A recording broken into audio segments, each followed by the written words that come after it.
Silver ലൈനിനോട് ഉള്ള U D എഫിൻ്റെ യഥാർത്ഥത്തിലുള്ള എതിർപ്പ് എന്തായിരുന്നു?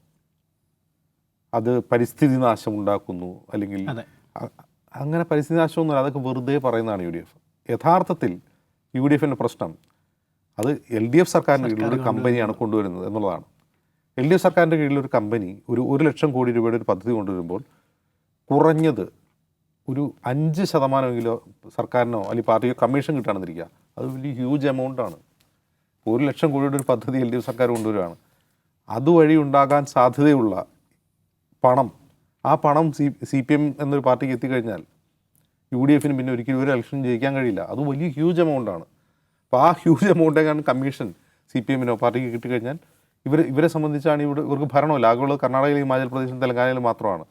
കാര്യമായിട്ട് ഫണ്ടൊന്നും വരാനില്ല. അപ്പോൾ വലിയൊരു പ്രൊജക്റ്റ് എൽ ഡി എഫ് കൊണ്ടുവന്നു കഴിഞ്ഞാൽ അതുവഴി അവർക്ക് ലഭിക്കാൻ സാധ്യതയുള്ള കമ്മീഷനോ സംഭാവന എന്തായാലും അത് വെച്ചുകൊണ്ട് ഒരു ഇലക്ഷൻ 2026 ഇലക്ഷൻ അവർക്ക് ഫൈറ്റ് ചെയ്യാൻ കഴിയില്ലെന്ന് തോന്നില്ലാണ് അവരത് എതിർത്തത്. അതല്ലാതെ ആ പദ്ധതി ഉണ്ടാകുന്ന പരിസ്ഥിതി നാശമോ, ഇവിടെ വിഴിഞ്ഞം പദ്ധതി ഉമ്മൻചാണ്ടി കൊണ്ടുവന്നതാണ്. വിഴിഞ്ഞം പദ്ധതി ഉമ്മൻചാണ്ടി കൊണ്ടുവരുമ്പോൾ ഒരു പബ്ലിക് ഹിയറിംഗ് നടന്നായിരുന്നല്ലോ. അതിലെ എന്താണ് എൻവയോൺമെൻറ്റൽ അസസ്മെൻറ്റിൻ്റെ ഭാഗമായിട്ട് പബ്ലിക് ഹിയറിംഗ് എത്രയോ അധികം ആളുകൾ, മത്സ്യത്തൊഴിലാളികൾ മുതൽ പരിസ്ഥിതി സമുദ്രശാസ്ത്രജ്ഞന്മാർ മുതൽ പരിസ്ഥിതി ആക്ടിവിസ്റ്റുകൾ മുതൽ തെളിവ് സഹിതം വിഴിഞ്ഞം പദ്ധതി മൂലം ഉണ്ടാകാൻ പോകുന്ന തീരശോഷണം, അത് മത്സ്യസമ്പത്തിൻ്റെ പ്രശ്നങ്ങൾ, മത്സ്യത്തൊഴിലാളികൾ നേരിടുന്ന പ്രശ്നം, ഇത് മുഴുവൻ മുമ്പോട്ട് വെച്ചതാണ്. എന്തെങ്കിലും നടന്നോ? വിഴിഞ്ഞം പദ്ധതിക്ക് നടന്ന സമരങ്ങൾ എന്തിൻ്റെ പേരിലായിരുന്നു?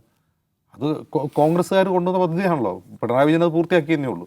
ഇനി അതല്ല, കേരളത്തിൽ ഏതെങ്കിലും ഒരു പദ്ധതി ഈ പരിസ്ഥിതി നാശമുണ്ടോ എന്ന് പറഞ്ഞതിൻ്റെ പേരിൽ യു ഡി എഫ് അതിനെ എതിർത്തതായിട്ട് നമുക്കറിയില്ല. സമരങ്ങളെ തുറന്നവർ പിന്മാറിയിട്ടുണ്ടോ? ഉദാഹരണത്തിന് എക്സ്പ്രസ് ഹൈവേക്ക് എതിരാണ് സമരത്തിലൊരു പ്രധാനപ്പെട്ട കാര്യം പരിസ്ഥിതി നാശമായിരുന്നു. അവരത് പിന്മാറുകയാണ് ചെയ്തത്. അപ്പോൾ പരിസ്ഥിതിയോടുള്ള അപാരമായ സ്നേഹം കൊണ്ടാണ് യു ഡി എഫ് സിൽവർ ലൈനിനെ എതിർക്കുന്നത് എന്നുള്ളത് ഒരു വ്യാജമായ വാദമാണ്. കാരണം യു ഡി എഫ് അധികാരത്തിൽ വന്നാൽ ഈ പറയുന്ന ഇനി RRTS വന്നാൽ അതിൻ്റെ പരിസ്ഥിതി നാശത്തെക്കുറിച്ച് വന്നാലും അത് യു ഡി എഫ് അവഗണിക്കുകയുള്ളൂ. പരിസ്ഥിതിയോട് അമിതമായ സ്നേഹം കൊണ്ട് ആ പദ്ധതി എതിർക്കുന്ന അർത്ഥമില്ല. അപ്പോൾ യു ഡി എഫിൻ്റെ ഒരു ഡെവലപ്മെൻറ്റൽ പൊളിറ്റിക്സ് എന്ന് പറയുന്നത് ബൃഹത് പദ്ധതികൾ തന്നെയാണ്. അപ്പോൾ അത് യു ഡി എഫിൻ്റെ ഒരു രീതിയാണ്. കുഞ്ഞാലിക്കുട്ടിക്ക് ഉൾപ്പെടെ വലിയ താല്പര്യമുള്ള കാര്യമാണ് വലിയ പദ്ധതികൾ കൊണ്ടുവരിക. വലിയ പദ്ധതികൾ കൊണ്ടുവന്നാൽ ജനങ്ങൾക്ക് ദൃശ്യമായ, ജനങ്ങൾക്ക് ടാഞ്ചിബിളായിട്ടുള്ള വികസനം, അല്ലാണ്ട് പെൻഷൻ കൊടുത്തു എന്നുള്ളതല്ല അവരുടെ രീതി. ഇപ്പോൾ സാധാരണക്കാർക്ക് പെൻഷൻ കൊടുത്തു, പക്ഷേ ജനങ്ങൾക്ക് കാണാൻ കഴിയുന്ന വികസനം അത് കൊണ്ടുവരിക എന്നുള്ളതാണ് യു ഡി എഫിൻ്റെ രീതി.